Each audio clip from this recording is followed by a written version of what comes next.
I haven't seen you in a minute, so how's your weekend? I hope that there is at least some opportunity for rest on Monday. Today, because I have been getting, and I forgot I can talk already. One moment.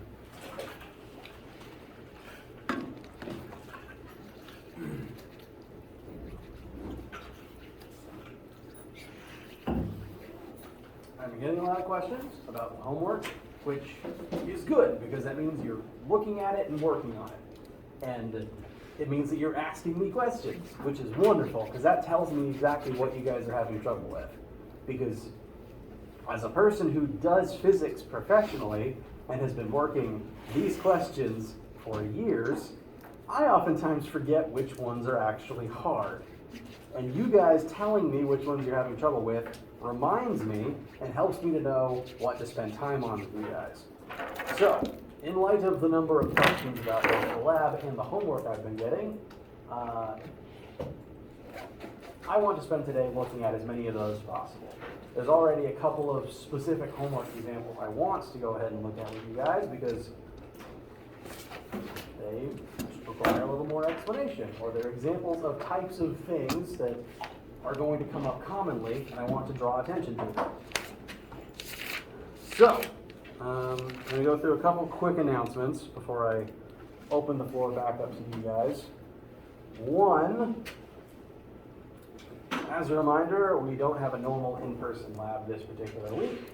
I instead gave you the remote assignment, which is math review / reminding of techniques that will be commonly used throughout the semester. I do encourage you to work on that with each other. I encourage you to use the internet to help remind yourselves of various techniques like foiling or whatever comes up possibly for you. I also encourage you to ask me questions. Again, please, it helps me to know what I need to focus on with you guys. And as a further reminder, it will be due, I would like your or your group's responses by Monday. Additionally, Monday at midnight, the end of Monday, is when this first homework is due. So I always encourage you to at least look at the homework as soon as it goes up so that you know what sorts of things you need to be on the lookout for, what types of problems are going to be in the future. But I will always make it due after we're done talking about it and always at the end of a day with that lecture so you can come ask the questions. Today's going to be one of those days where we look at as much things as we can in the assignment together. So, I'm going to begin by looking at a few things that I think are common points of concern, and then I'll definitely expand the floor to things that you guys have specifically had some trouble with.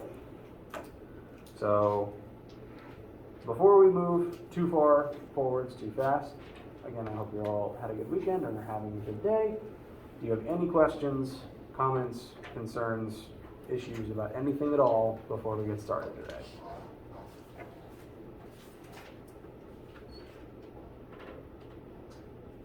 Okay.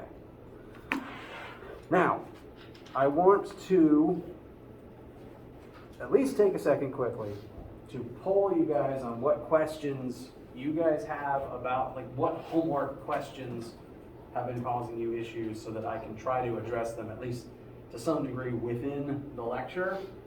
I want to specifically draw at least a small light on 1 and 2, just for some common things that will continue to come up that I want to draw attention to, and number 6, because it involves a technique I have come to refer to as 2 equations and 2 unknowns in kind of a weird way, and I want to help step you guys through that one. There's also a step on a chord, everything stops working. This is a wonderful basement we work in. Let's see. I've gotten a few scattered questions, but I want to also draw some quick attention to I think 11 and 14 are the ones with this particular system of entering an equation answer. Is there anything you guys have encountered in addition to these that you would like to make sure we look at together today? Yes? Number 5. Number 5. Put that off to the side. I have forgotten which one 5 is myself. 5. Very good. Okay. Yeah, we can just scroll through this thing in order. Thank you very much. Any others? Yes. Number 13. 13.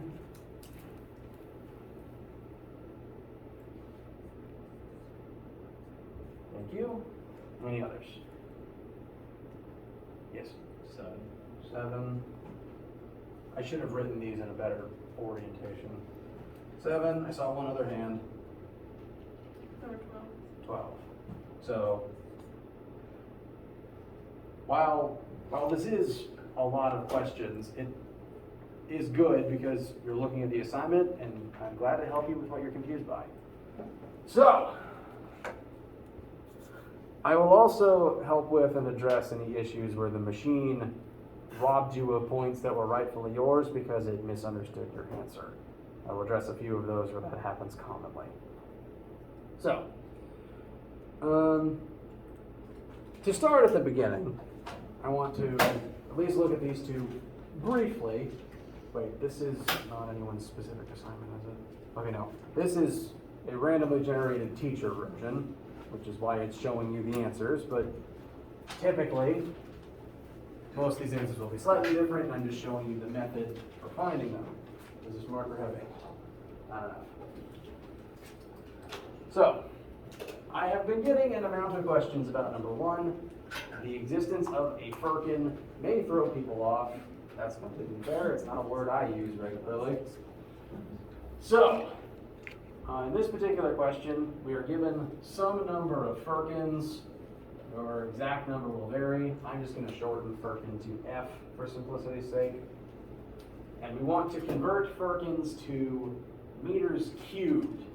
Our ultimate result is meters cubed. Something to keep in mind.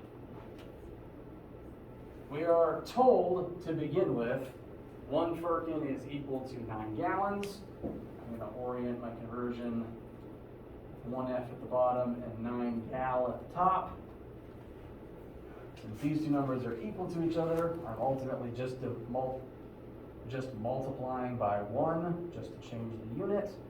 Oriented like this, with 1 firkin in the denominator and 1 firkin in the numerator, they cancel. And what we have on board, just this piece converts it to gallons. That's not the end of what we want, so there's going to be at least a couple more steps. One general tip, especially on homeworks and labs, the internet is fair game, especially for random conversions that I may forget to put in the question, or that WebAssign doesn't put in the question. For example, I don't know if I have the tab open. The conversion from gallons to meters cubed, which is, again, we don't use gallons a whole lot in here, so that's not one that I had in my head. You could go straight from gallons to meters cubed. You could also use liters as an in-between. I'm in favor of fewer steps where applicable, so I'm going to use this conversion. 1 gallon is 0.0003785 meters cubed. And so whatever number you're given times 9 times this decimal will convert it to meters cubed.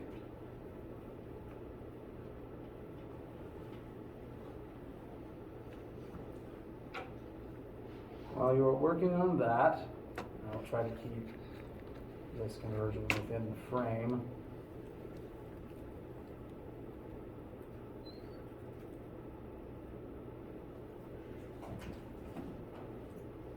Thanks, computer.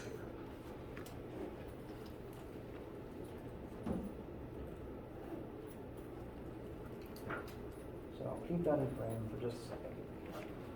I would also like to quickly look at number 2.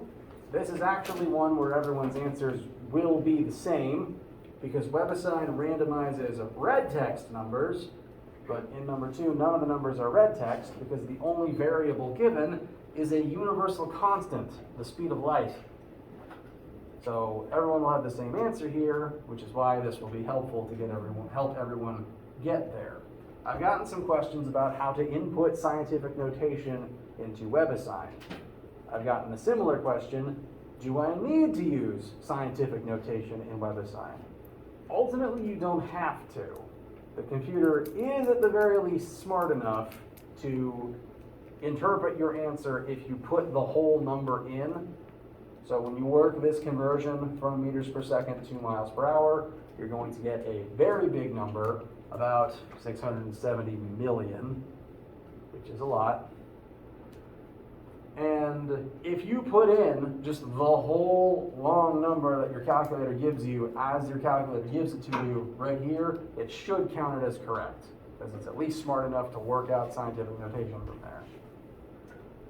But sometimes your calculator is just going to give you the scientific notation answer. You, as an individual, may prefer a scientific notation answer. So this, which might be blurry, so I will rewrite it, is how WebAssign and most calculators choose to write scientific notation. What is currently on screen, if it's too blurry, is 6.71 lowercase e plus positive, sorry, no, that's not a plus, that's a positive 0.8. This is not the only way you can write this. I myself would probably only input 6.71 e and then just an 8. So there's multiple ways to work with this interpretation. It is unfortunate that math and science ran out of letters a long time ago. We started robbing the Greek alphabet. We're probably going to have to start robbing the Cyrillic alphabet eventually. If you've been doing a lot of math, you've probably come across e as the natural logarithm number. That is not what this means here. This is most scientific calculators, to avoid that confusion, tend to use a small blocky uppercase e to differentiate between the two.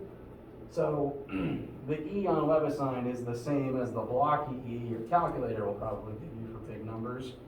And that e is code for times 10 to the blank being filled in by what comes after it. So this is literally 8.71 times 10 to the positive 8 power. If your calculator has not been routinely giving you an answer in this form, this is what it means, and this is how you can input it into WebAssign. You can use the whole number if you don't want to bother with this, but if your calculator works like mine and it gives you the answer this way anyway, this is how you input it directly. Any issues with that one?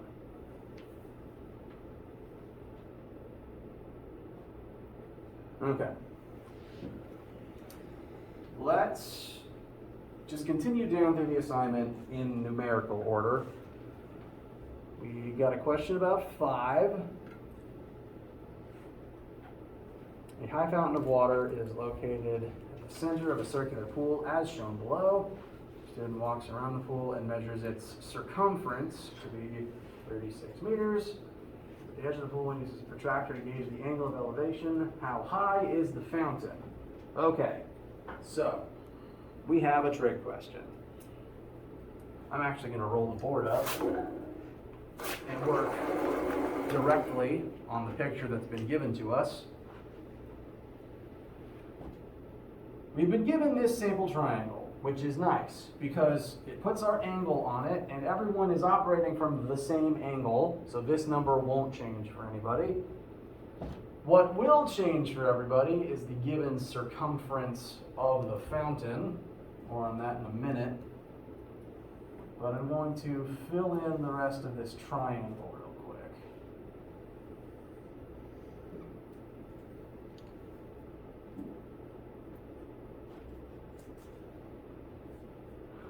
So, we are asked for fountain height, which in terms of this triangle is going to be the vertical leg, which is opposite of the angle we know.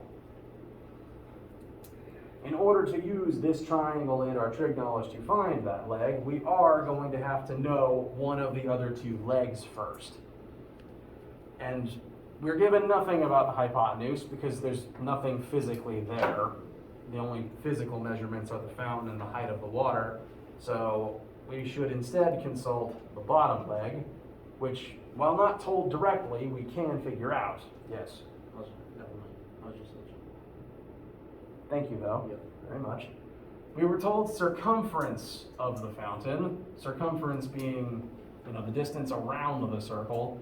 What we're actually after is the radius of the circle, which would represent the distance from the center to the edge of the fountain, which is the triangle leg we want.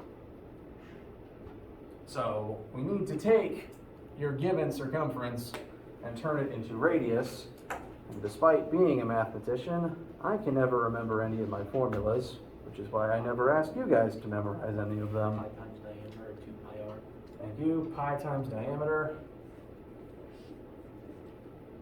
Yeah, I'm going to call that pi times 2r. So you are given circumference. Circumference equals 2 times pi times r. Solve for radius. Radius goes there. And then I recommend you consult tangent. Does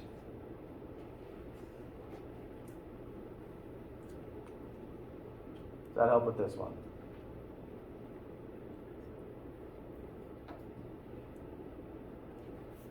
Okay. Someone say something?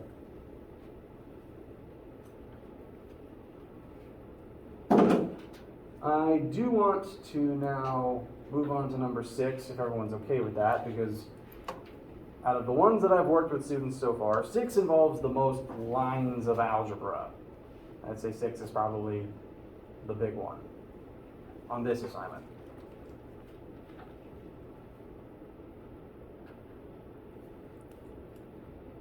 Now, one thing to note about 6, actually 2 things to note about 6.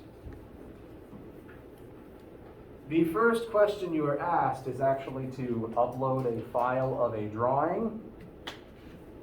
You don't need to worry about that because WebAssign is not a Tony Stark level AI. It cannot interpret pictures. You could upload, again, a picture of the script to the B movie and you'll get full points. It doesn't matter what file you put here, so that's kind of a wash, free point, whatever file you have on your computer or your phone. That said, the picture that is on screen is an important one, so I'm going to be working off of it, and I'm glad it is shown. So I recommend you copy this down if you haven't already drawn it for this question. To read the physical situation out loud again, we have a person standing at least at the beginning, she's standing here.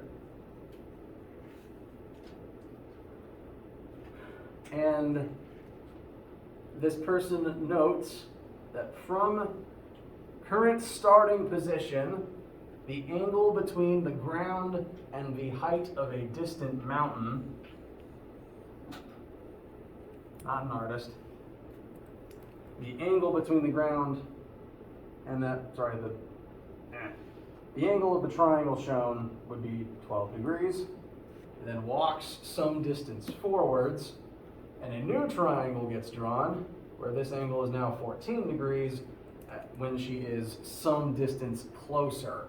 Everyone will have a slightly different distance traveled, but the 12 and the 14 will remain consistent.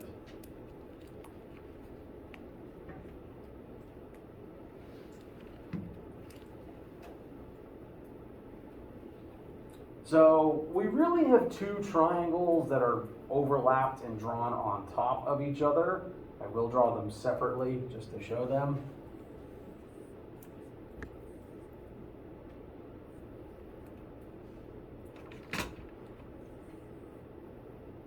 These are not to scale, I just want to exaggerate the differences.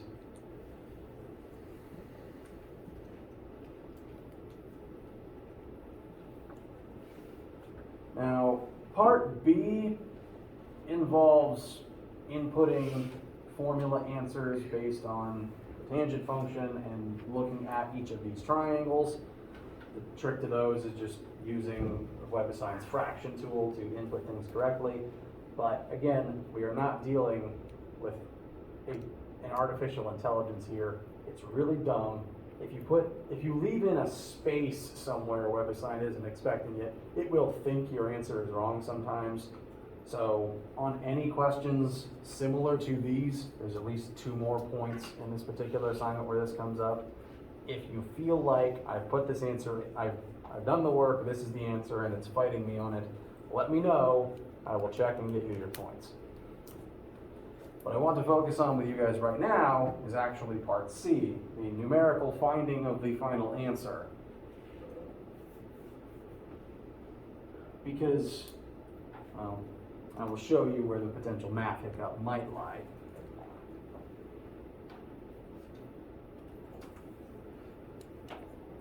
Of these 2 triangles that we have drawn for ourselves, they both have at least one thing completely in common, and that's the y leg. Because that leg is formed by the same mountain that is the same height in each. Now, for each of those triangles, the angle we know is different, the base is different, and the hypotenuse is different, but we're not really going to need the hypotenuse in this one. And while we don't necessarily know how far she is from the mountain, we can make a few assumptions about what that bottom leg is. Again, we don't know this distance on the 14-degree triangle, but on the 12-degree triangle, we know that it would be the same distance plus however far she walked. So we can at the very least write this distance out in terms of the same variable as the other triangle's x leg, in terms of the x variable. Yes?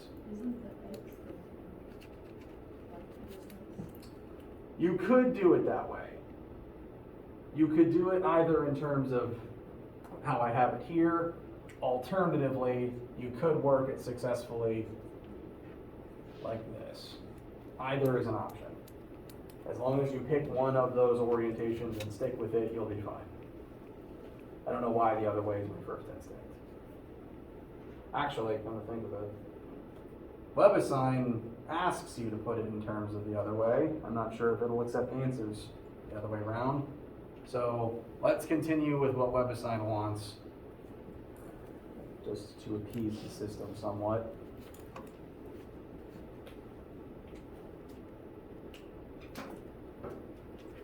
And as WebAssign points out in part B, we can now use the tangent function to put each triangle, or what we know about each triangle, into a single algebraic expression. For the 12-degree triangle, we don't know the hypotenuse. We don't really care about the hypotenuse. We know angle, we know opposite, we know adjacent, so we should consult the tangent function. For the 14-degree triangle,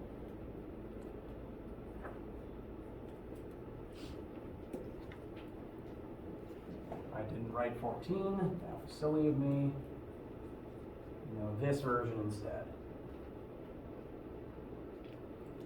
Any questions getting to this point? Okay. Now, mathematically, this is a situation that I've come to call 2 equations and 2 unknowns. Normally, when doing algebra, if you're trying to solve for some variable in one formula, you want to know every variable except the one you're solving for, and then get variable equals number. In that situation, you have 1 equation and 1 unknown in it. But looking at each of these equations separately, there's 2 things in both of them that we don't know. So if we're only looking at one of them at a time, we can't solve either of them for h successfully. But we have 2 equations with the same 2 unknowns in them. And in that situation, we can solve for what we want by taking one of the equations and nesting it inside of the other, which is going to create a lot of algebra, but it is possible. Similarly possible, although more frustrating, is 3 equations and 3 unknowns, which we will try to avoid. But at the very least, the technique we're about to employ will come up from time to time, so it's worth being familiar with how to use it. What we want ultimately out of this whole system is h. So we want to eventually get to a point of h equals blank. That means we need to solve these for x and then substitute one into the other, because that will cancel the x's out. So our first step to find h is to find x. And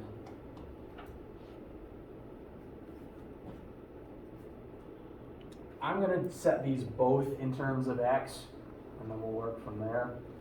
It's a little more straightforward with this side. You can just take the x, send it over, tangent 12, bring it down, and x will be equal to h over tan 12. Here, it'll take a few more steps. This whole denominator is stuck together as long as it's in the denominator, so we have to send the whole thing over. That step would look like x minus 5.25 equals h over tan of 14. For that to get into the form of x equals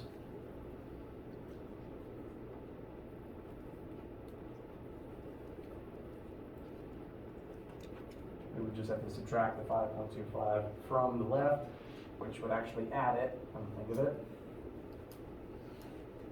Any questions getting to this point? Any at all? Okay. If any come up later, please let me know. I know my handwriting is bad and I tend to skip steps because I've been doing this for too long. So please call me out on that. We now have 2 equations, set x equals blank, which means that this statement is x and this statement is x, which by the commutative property means this statement is equal to this statement. So combining them will give us h over tan of 12 will equal h over tan of 14 plus 5.25. Why do my plus signs look like these? And now there's far fewer steps of algebra to eventually arrive at h equals number.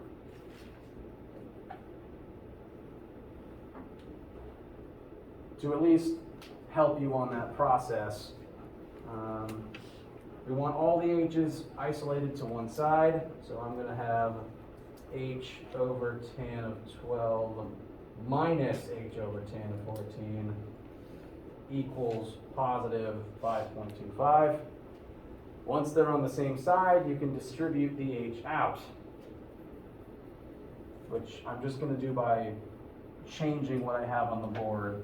You don't need to erase anything on your end. I just like to save lines. Anyone confused by that step? Any questions about what just happened at all, please tell me. Once you get here, the last parts are simply to compress this into a single number and divide your distance walked by that number, and you'll figure out how tall your mountain is. This will be different for everybody, but everyone will have the same 1 over tan 12 minus 1 over tan 14. Again, I encourage you to work together, although this last step should be the only part of variance for everybody.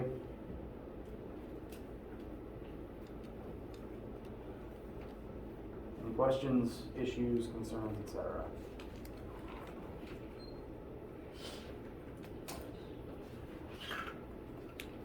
Okay.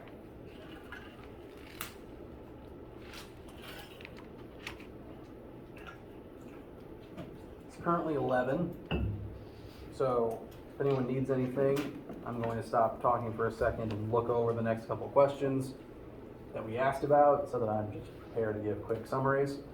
If you need water, now's a good time. I'm just going to move this down. Nope, I'll leave it there real quick. I will leave that there while I look over the next few and sip some water.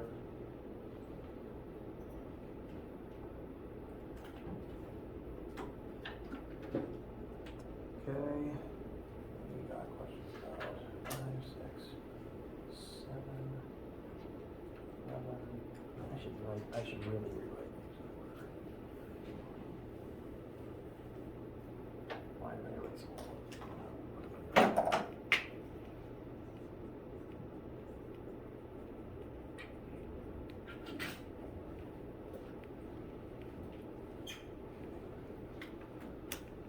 Seven is good.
Okay.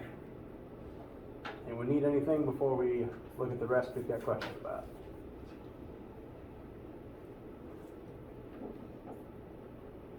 Alright, please stop me any time. Anything. We'll look at 7. And I'm glad someone asked about 7 because I do want to make sure I tell you the definition of average speed in terms of how this book defines average speed, because it does show up a few times on this assignment. We have a situation where someone is driving, and pretty realistically, you're not going to be driving at the same speed constantly for a whole trip. Even if you're on, the same interstate for 2 hours, you're going to speed up, slow down with the flow of traffic or the speed limit.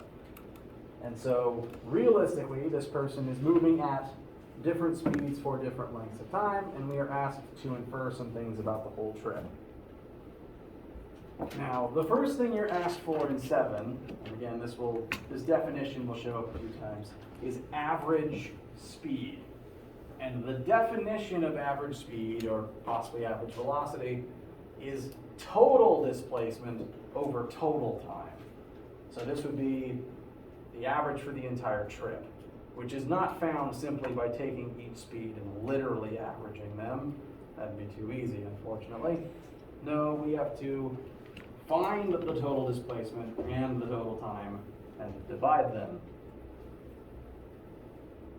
So, for this particular question, what I've got on screen is using the numbers that I have in this sample version. Every leg of this trip takes a certain displacement. There is a displacement in a certain amount of time. Add all the displacements, add all of the times.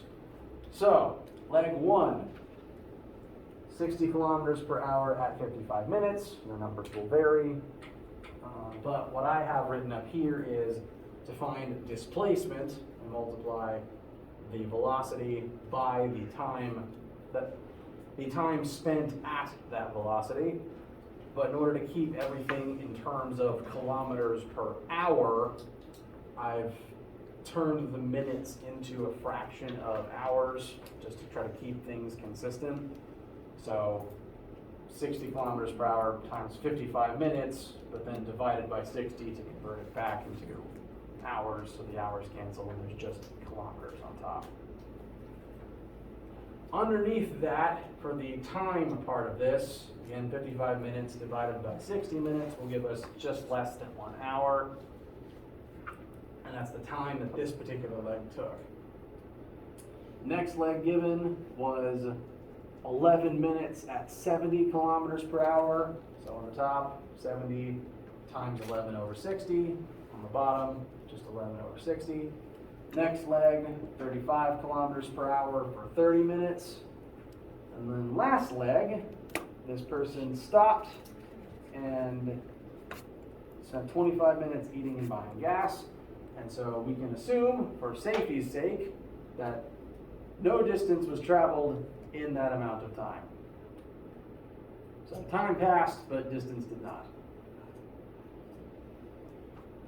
Once you have everything written out, I do recommend solving for the top, getting the displacement, and then solving for the bottom. And with those two numbers, finding your total, because part B is this number. So get this number while you're working through it the first time.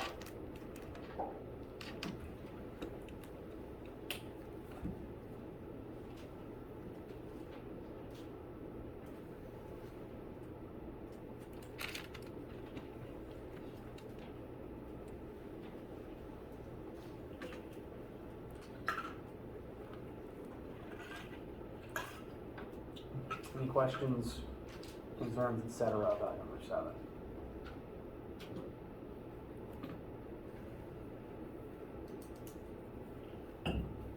Okay. You got a question about 11. And to those wondering about 11, is your question about the whole question in general, or were you specifically having issues with part C? It's allowed to be the whole question. I've just gotten a whole lot of issues about C already.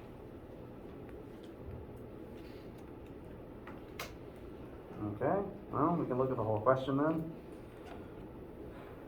The situation describes a speed boat as its velocity changes. So we know the two different speeds at which the boat travels. The numbers that I have indicate that it does speed up and that it travels some distance, 240 meters, which is a lot, as its speed increases. First thing we are asked is which of these coordinate pictures best represents what is going on in this situation. So C shows that the boat is getting faster, the final vector is bigger, and it was moving forwards while that happened. Part B asks us what formulas will best help us with this. Part C is what I've been getting the most issues with because, again, this artificial intelligence is not intelligent.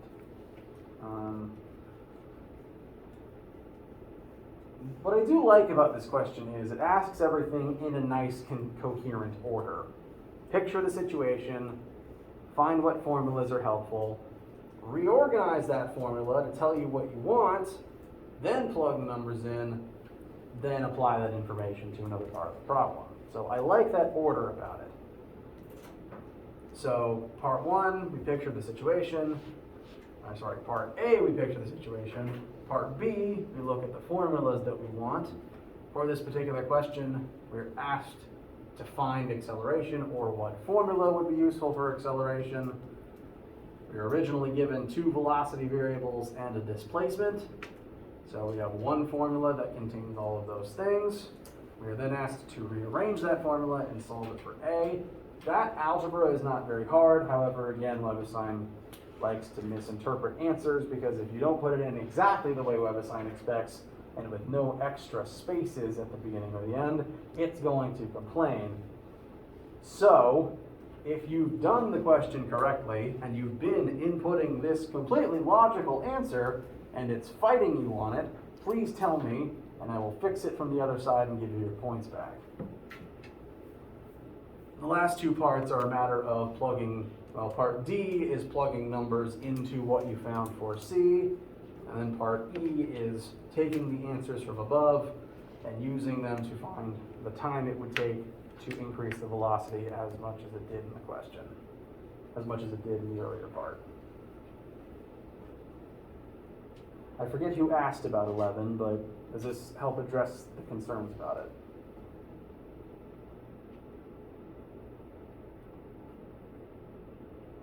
Okay.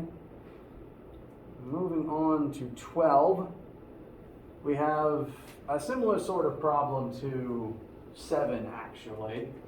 We are given different legs of a journey and asked a couple of things about those legs. First, the total displacement for the whole trip.